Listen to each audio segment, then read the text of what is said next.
Welcome to my channel. I'm Lynda M. I'm a watercolor artist in British Columbia.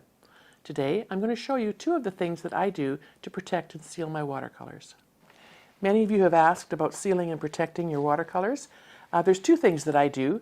Most often I will use spray products, and starting with Kamar Varnish. It's a Krylon product. There may be other alternatives. I started using Kamar when I was doing a lot of alcohol ink. It was the only product that I found that would not reactivate the inks on my surfaces. So I've continued to use it. I like the product. It protects. It gives a nice coat of protection that will kind of keep everything from moving around. This is not a water-based product, so it's not going to reactivate my watercolors. So I'm not too worried about that, but I do like the amount of protection it gives. And then when I'm finished with a couple of light coats of that and after it's dried, I will use another Krylon product, UV Archival varnish spray.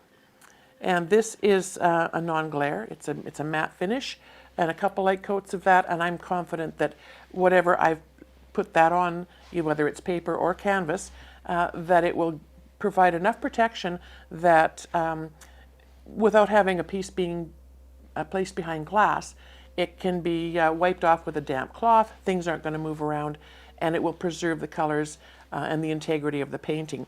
Some colors that I use are classed as fugitive, which means they aren't light fast so much, and they will fade. I like to think that this is going to protect them for a good amount of time. It's also a really effective way to treat canvases, especially on a larger level, or paper. Some of the paintings that I do on canvas are 2 feet by 4 feet. Some of the paintings I do on paper are 20 inches by 30 inches, so fairly large. So the other option that I'm going to show you, the waxing, is not for me an option. That's a lot of elbow grease and a lot of work. So I prefer the sprays, especially for the larger products on the canvases. Much easier to handle. I do take them outside to do that.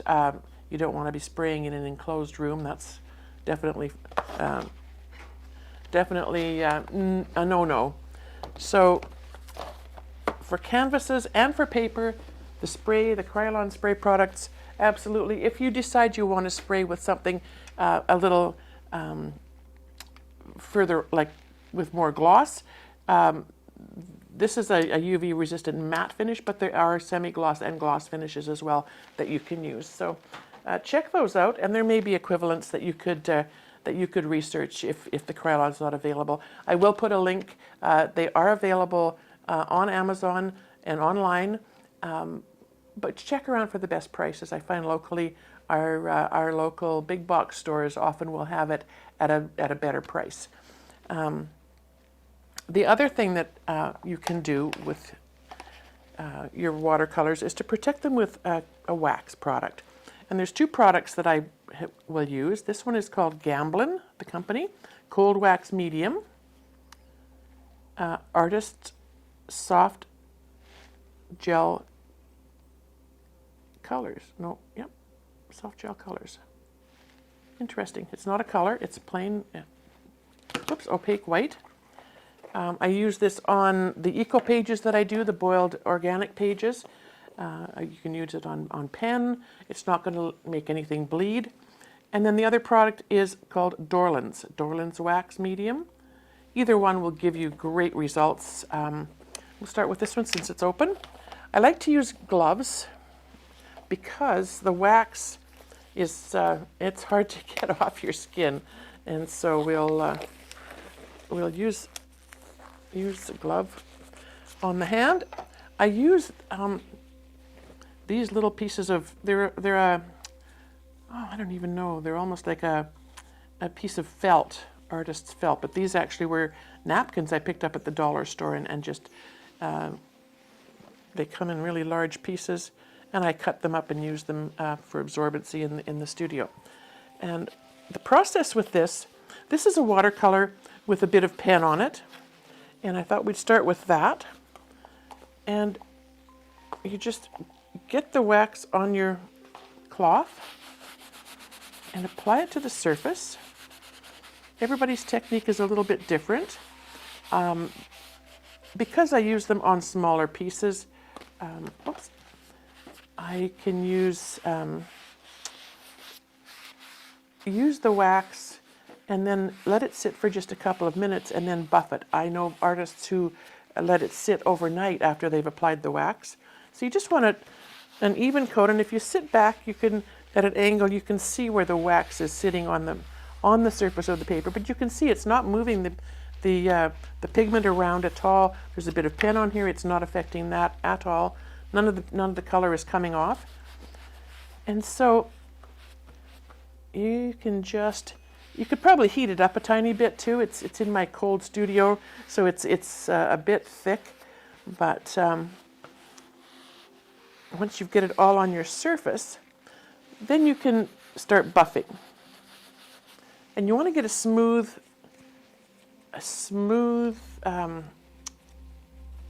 surface on your fabric, and just circular motions, buffing, just to get the wax into the surface of the paper.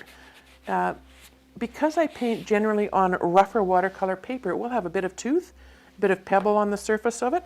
So you really want to get into that. Make sure that stays flat. You really want to work the wax into those little dimples in the surface of the paper. And I can see where I think I missed a little spot there. I can feel by the drag on my cloth as I'm working. Once I get to a spot where there isn't any wax or enough wax, it moves a lot smoother and does not have that drag. So a good application of this, if you can leave it for 24 hours, that's probably a good idea. You can reapply, put one coat on, and to me it just gives it a slight burnished effect, just very, very slightly. It doesn't change the finish in terms of glossiness. But what you have now is a surface that is protected from the elements. If you've used light, fast watercolors, that's even better for longevity.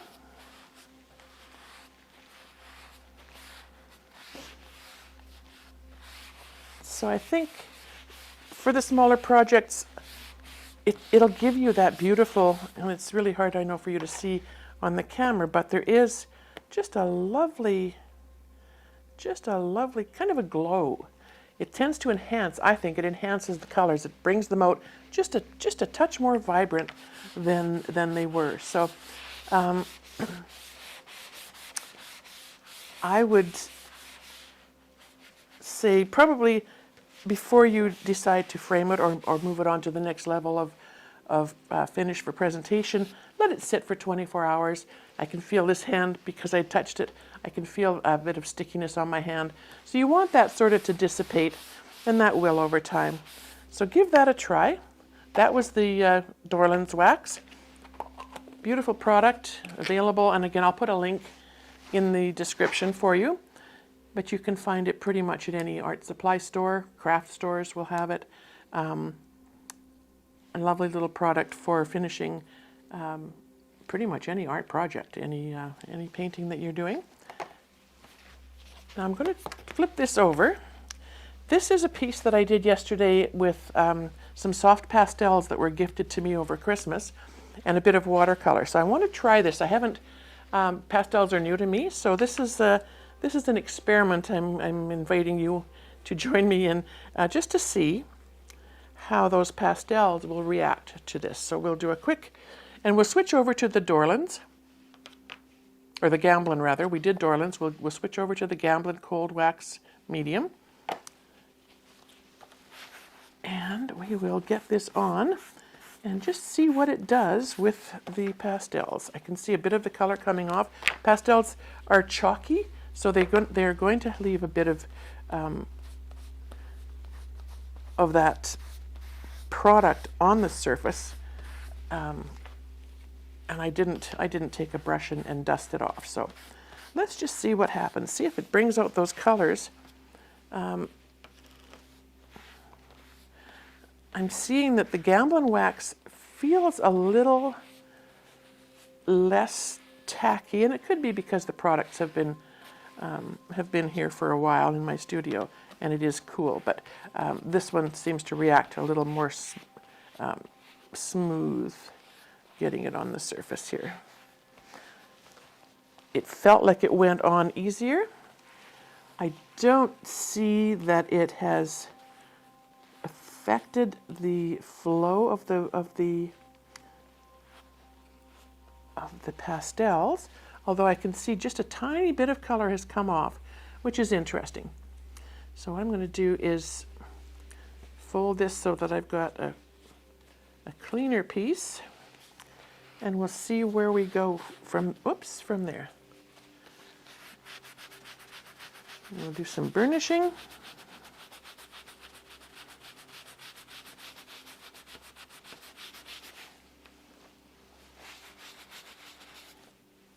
Yeah, a bit of the pastel color is coming off. So again, that could be just my fault for not having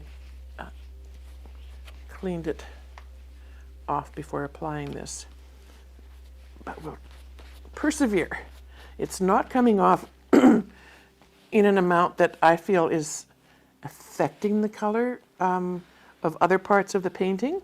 It seems to be the darker green, and that could be because with the pastels I did use a bit of water and a tiny bit of watercolor just to get my treetops happening, and so the combination there could be an issue.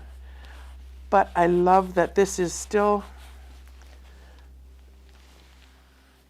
keeping the integrity of the painting.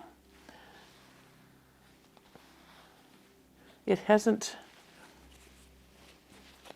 darkened the sky. I'm going to go in with a cleaner spot on my cloth for the sky area, just to keep any of that color that may have come off from the trees and the rocks from transferring into the sky. But I'm happy with that. I would use that again on pastels in the future. I don't mind that is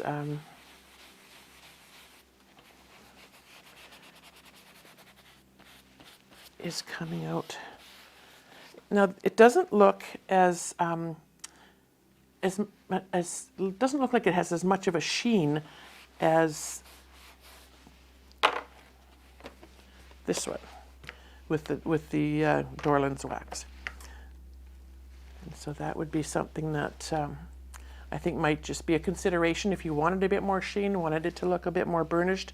The Dorland's, it was definitely doing that. And I felt that the Dorland's sort of brought up the color just a tiny bit more. The Gamblin kept everything pretty similar. It doesn't look to me like it has had an application of anything. It feels like it, of course, but you cannot tell. And if you can see on the Corplast board here, where I've gone over the edge, you can see that there definitely is wax there. It's showing up on the board, but not so much on the paper. So that's, I'm going to take it I taped it just ever so slightly on the edge just to hold it. But I can actually, now that I've picked it up and have turned it to the light, there is just a tiny bit of a sheen, so you can see that it has, I think it's enhanced the colors slightly as well. So there you have two ways to help preserve your paintings. There's validity and benefits from both. It's just whatever is more convenient for you and whatever gives you the feeling or the look that you're looking for. So give them a try if you get a chance. See what you feel. Depending on your style of art, you might find that one works better than the other. Thanks for joining me today, accomplices. I'm so glad you were here. We talked about sealing and protecting our watercolors. If you like what you've seen, please subscribe to my channel, visit my website, boundarystudio.com, or go over to the membership area.